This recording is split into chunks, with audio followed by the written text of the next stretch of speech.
अस्सलामुअलैकुम। बोल news headquarters में कहेंगे आपको खुशामदीद। मैं हूं आपके साथ बुशरा हक। मैं हूं मोहम्मद कामरान और मैं हूं महविश निसार। हेडलाइंस आपने मुलाहिजा की, बुलेटिन में बात होगी। आजाद कश्मीर में कौन फातेह? इस्तीफे या असम्बलियां तहलील? इस्तीफों का फैसला बुध या जुमेरात? पंजाब से बड़ा ऐलान आ गया। केपी भी कप्तान की पुकार पर तैयार? मुराद सईद से सवालात। सवाती के खिलाफ मुकदमात कितने हो गए? और एक और अरब मुल्क की फतह। आजाद कश्मीर के बल्दियाती इंतखाबात के पहले मरहले में पीटीआई सब पर बाजी ले गई। गैर हतमी और गैर सरकारी नताइज के मुताबिक मुजफ्फराबाद डिवीजन के 3 अजला में पीटीआई 21 नशिस्तों के साथ पहले नंबर पर है। पीपल्स पार्टी ने 10 नशिस्तें हासिल कर ली, जबकि नून लीग 8 नशिस्तों पर कामयाब हो पाई। आजाद उम्मीदवार 5 नशिस्तों पर कामयाब हुए, जबकि मुस्लिम कॉन्फ्रेंस 1 नशिस्त हासिल कर पाई है।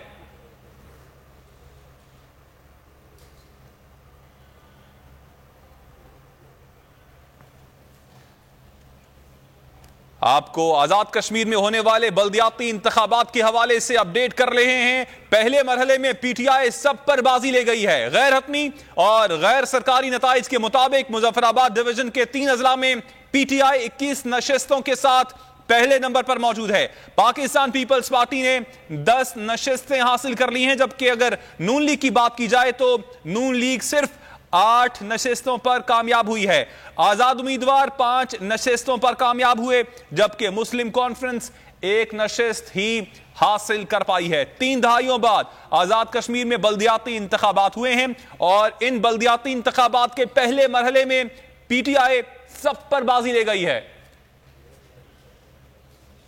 मुजफ्फराबाद इलेक्शन कमीशन के नताइज ताखीर का शिकार। पीटीआई की जीत की खबर आते ही इलेक्शन कमीशन के ताखीरी हरबे हतमी नताइज कल तक ही दे सकेंगे। सेक्रेटरी इलेक्शन कमीशन तारीख की वजह दूर दराज इलाकों से नताइज देर से पहुंचने की बता रहे हैं। Chief election commission Azad Kashmir के नताइज सुनाकर इलेक्शन कमीशन से रवाना हो गए। आपको अहम खबर से आगाह कर रहे हैं कि मुजफ्फराबाद इलेक्शन कमीशन के नताइज ताखीर का शिकार हैं। पीटीआई की जीत की खबर आते ही इलेक्शन कमीशन के ताखीरी हरबे सामने आने लगे। हतमी नताइज कल तक ही दे सकेंगे। सेक्रेटरी इलेक्शन कमीशन ताखीर की वजह दूर दराज इलाकों से नताइज आने को करार दे रहे हैं। Chief election commission Azad Kashmir दावत के नताइज सुनाकर इलेक्शन कमीशन से रवाना हो गए। जैसे ही तहरीके इंसाफ की जीत की खबर पहुंची, इलेक्शन कमीशन के ताखीरी हरबे सामने आने लगे हैं और ताखीर को उन्होंने दूर दराज नताइज से मौसूल होने की वजह करार दी है। उनका कहना है कि दूर दराज इलाकों से नताइज मौसूल होने में देर लग रही है, इसलिए कल तक ही नताइज दे पाएंगे। और ये फैसला सुनाकर चीफ इलेक्शन कमीशन नताइज देकर रवाना हो गए।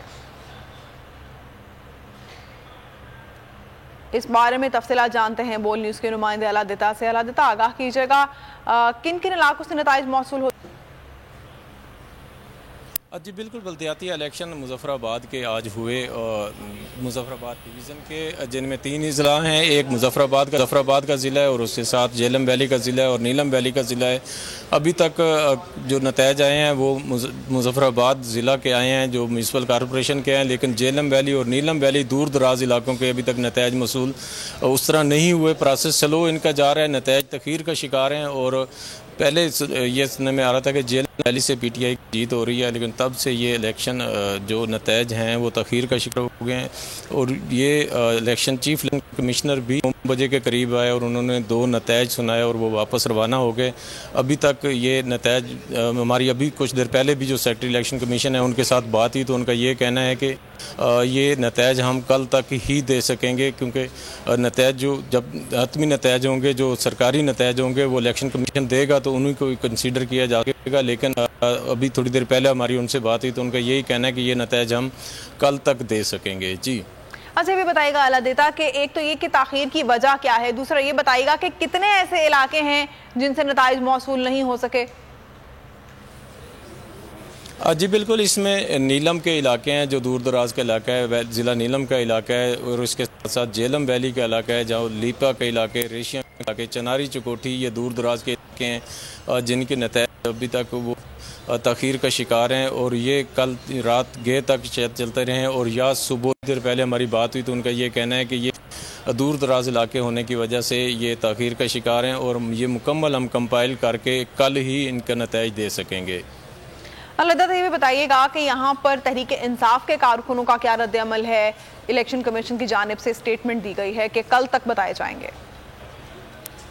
जी बिल्कुल, इसमें जो नतीजे आए सामने और जो रिज़ल्ट हमने देखा वार्ड नंबर 8 का हमने देखा, जिसमें ये पीटीआई के एक मर्दाना वार्ड में उन्होंने जीते तो उन्होंने जश्न मनाया, लेकिन ख़वातीन की वार्ड में उनकी हार हुई। और इसी तरह मुज़फ़्फ़राबाद के जो मुख्तलिफ वार्ड्स हैं उनके नतीजे जो हैं उसमें जो गैर हतमी नतीजे हैं उसके मुताबिक पीटीआई सेकंड नंबर पर जा रही है। और ये बाकी अजला में भी ये लग रहा है कि इसी तरह झेलम वैली से जिस तरह पीटीआई की सीटें 9 सुनने में आ रही थी कि 9 से वो जीत चुकी है, लेकिन अभी तक तख़ीर का शिकार हैं, जिस वजह से अब ये कहा जा सकता है कि तख़ीर होने की वजह, रात होने की वजह, सुबह रिज़ल्ट कुछ भी हो सकते हैं, जिस वजह से पीटीआई के जो कारकुन हैं उनमें भी तशवीश पाई जाती है। और सेक्रेटरी इलेक्शन कमीशन का कहना है कि ये हम दूर दराज इलाकों की वजह से, उनकी तरफ से ये कहा जा रहा है कि दूर दराज इलाकों की वजह से ये तख़ीर का शिकार हैं, लेकिन पीटीआई के जो कारकुन हैं उनकी वजह से उनका ये कहना है कि ये कुछ भी नतीजे सुबह तब्दील हो सकते हैं, कुछ भी हो सकता है। और कल का जो तख़ीर का शिकार किया जा रहा है इसमें नतीजे दूसरे दिन कुछ भी बदल सकते हैं, दूसरे दिन नताइज को किसी भी तरह से बदला जा सकता है। इन खदशात का इजहार किया है तहरीक इंसाफ के कारकुनों ने। बहुत शुक्रिया कर रहे थे। बेहतरीन ऑप्शन असम्बलियों की तहलील है और इमरान खान का जहन उसी तरफ है। रावलपिंडी इजलास में वजीर आला खैबर पख्तूनख्वा पंजाब के सीनियर वजीर और वजीर आला गिलगित बल्तिस्तान ने इमरान खान के फैसले पर कहा आमीन। शाह महमूद कुरैशी की बोल न्यूज के प्रोग्राम तब्दीली में गुफ्तगू, कहा कि पीटीआई के असम्बलियों से निकलने के बाद 563 नशिस्तें खाली हो जाएंगी। हुकूमत भी यही कह रही थी, आप सूबाई असम्बलियों से निकलें, हम कौमी असम्बली तोड़ देते हैं, फिर इलेक्शन करा लेते हैं। तो इमरान खान अब कह रहे हैं कि बिस्मिल्लाह। जिसका बार बार यही हुक्मरान मुतालबा करते रहे हैं कि अगर आप संजीदा हैं तो फिर आप पंजाब की और खैबर पख्तूनख्वा की असम्बलियों से बाहर आ जाएं। सही। और हम असेंबली, नेशनल असेंबली डिसॉल्व कर देते हैं, नए इंतखाबात की तरफ चले जाते हैं, ठीक है ना जी। क्योंकि अगर ये ऐसा हो जाता है तो फिर 563 के लगभग अगर सीट्स पे इलेक्शन होना है तो that's almost a general election. 400 अरब रुपए की तो कॉस्ट है, ठीक है ना, वो तो फिर इट्स अ जनरल इलेक्शन। तो गवर्नमेंट हम आ जाते हैं। इनका ख्याल था इमरान खान ये नहीं करेगी। इमरान खान ने कहा ठीक है, ये एक आईनी रास्ता है, जमहूरी रास्ता है, एक सियासी रास्ता है, आइए इसको अपनाते हैं। खान साहब ने, मेरा ख्याल है उनका ज़हन इसी तरफ है और फिर हम शुक्रगुजार हैं। खैबर पख्तूनख्वा के चीफ मिनिस्टर वहीं मौजूद थे। उन्होंने कहा जी जो आपका फैसला आमीन। गिलगित बल्तिस्तान के भी बैठे हुए थे चीफ मिनिस्टर, वहाँ हमारे पंजाब के पीटीआई के पार्लियामेंट्री लीडर बैठे हुए थे, हमारे जो सीनियर मिनिस्टर है वो बैठे हुए थे। सबने कहा आमीन, अगर आपका ये फैसला है तो हम सब तैयार हैं। सूबाई असम्बलियों से इस्तीफों का फैसला बुध या जुमेरात तक हो जाएगा। फवाद चौधरी का ऐलान, उनका कहना था कि हमारे इस्तीफों से 64% सीटें खाली हो जाएंगी। पाकिस्तान में 64% नशिस्तों पर इलेक्शन करवाना होंगे। ये इलेक्शन में नहीं जाएंगे, इन्हें घसीट कर इलेक्शन में लाएंगे। सूबाई असम्बलियों में तहरीक अदम एतमाद आ भी जाए तो फर्क नहीं पड़ता। वज़ीर आला पंजाब चौधरी परवेज इलाही का बड़ा ऐलान, कहते हैं इमरान खान असेंबलियां तो तोड़ने का कहेंगे तो 1 मिनट की देर नहीं होगी। लाहौर में जारी बयान में उन्होंने कहा कि असेंबलियों से जब इस्तीफे दिए तो शहबाज शरीफ की 27 किलोमीटर की हुकूमत 27 घंटे भी नहीं चल सकेगी। रावलपिंडी जलसे में इमरान खान की सियासी हिकमत अमली फैसला कुन राउंड में दाखिल हो गई है। सूबाई असेंबलियों से इस्तीफे आते ही पीडीएम का जाली इत्तेहाद भी इंतशार की शक्ल इख्तियार करता जाएगा। नून लीग वाले शोबदाबाज झूठ बोलने से बाज नहीं आ रहे। नून लीग वाले और इनके जो राणा सनाउल्लाह जैसे लोग हैं, मफरूर किस्म के लोग जो माल्टाउन में इंशाअल्लाह ताला इनको सजा होगी, ये कैसी बातें कर रहे हैं। पंजाब हुकूमत ये इमरान खान की अपनी हुकूमत है और ये अमानत है हमारे पास। जब इमरान खान साहब कहेंगे असम्बली तोड़ने का, मैं आधा मिनट भी देर नहीं करूँगा इंशाअल्लाह ताला। और शहबाज शरीफ क्या समझता है कि 27 किलोमीटर की हुकूमत लिए फिरता है, ये 27 घंटे भी नहीं चल सकेंगे। मैं समझता हूँ कि अब लोगों को समझ आई है कि इमरान खान को अल्लाह ताला ने नई ज़िंदगी दी है और वो फैसला कुन राउंड अब उन्होंने खेल दिया है और इंशाअल्लाह ताला PDM का खुद इत्तेहाद इंसार की शक्ल इख्तियार करता जाएगा। और ये नून लीग वाले जो शोबदाबाज और झूठ बोलने से बाज ही नहीं आ रहे, आपको समझ लग जाएगी कि आपके साथ वो कुछ होने वाला है कि आपकी पुश्तें भी याद करेंगी। इमरान खान के हुक्म के मुंतजिर हैं, असेंबली छोड़ने में 1 मिनट की ताखीर नहीं होगी। इस्तीफे जेब में रखे हैं स्पीकर खैबर पख्तूनख्वा असेंबली मुश्ताक अली की बोल न्यूज से गुफ्तगू। कहा तमाम अरकान असेंबली से निकलने को तैयार हैं, वो असेंबलियों से इस्तीफों के बाद वाकई हुकूमत बरकरार नहीं रहेगी।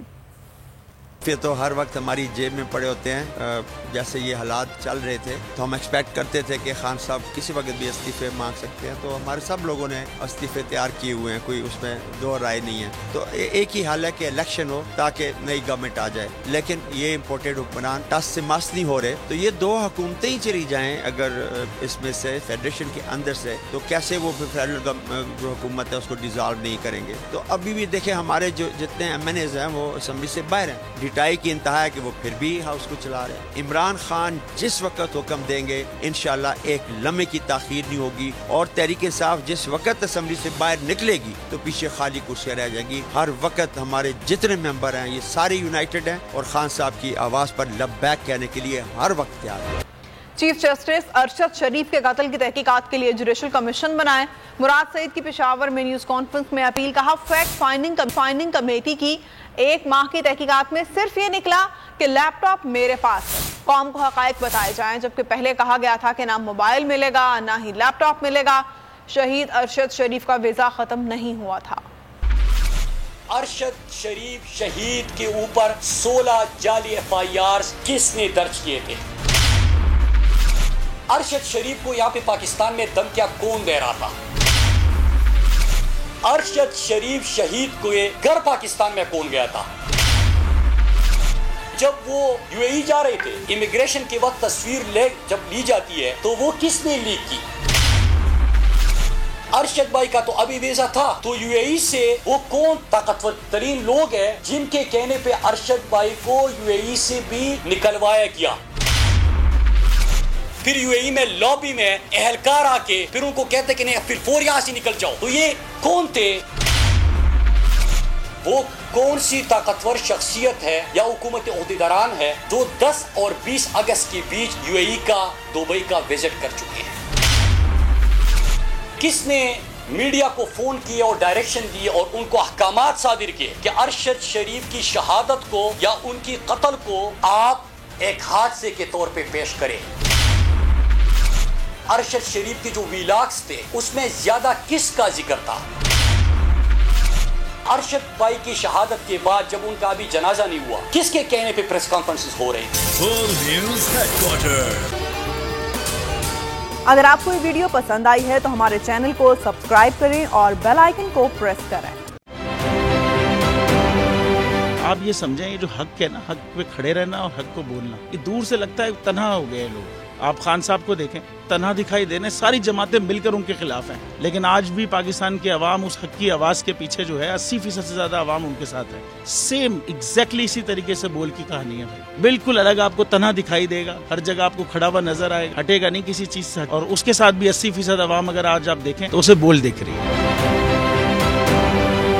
जाली केस है ना, ये हम पे उस वक्त बनाए गए थे जब हुकूमत यही थी, इन्हीं लोगों की हुकूमत थी ना। और ये जाली केस, इनको मैं नहीं कह रहा इस केस को जाली केस, इनको पाकिस्तान में क्या पूरी दुनिया में एक ऐसा शिकायत कुंदा नहीं मिला, एक ऐसा कंप्लेनेंट नहीं मिला जिसने ये कहा हो कि हमारे साथ फ्रॉड हुआ है। तो ये खुद ही बन गए कंप्लेनेंट और ये खुद ही इन्होंने खुद ही इन्वेस्टिगेशन की, उसकी खुद ही तफ्तीश भी की, यानी कि कंप्लेनेंट भी है, इन्वेस्टिगेशन ऑफिसर भी है। और इन द एंड इन्होंने फिर उसके बावजूद ये कोर्ट में जमा कराया कि जी ये केस जाली केस था और इसमें किसी किस्म जो कुछ एग्जैक्ट कर रहा था सब लीगल। ये मेरी बात नहीं है, ये इनके इन्वेस्टिगेशन ऑफिसर की बात। सबसे ज्यादा व्यूज और सबसे ज्यादा रेटिंग के साथ बोल आज भी रहा नंबर 1 पर। सब्सक्राइब करें और बेल दबाएं ताकि कोई खबर रह न जाए।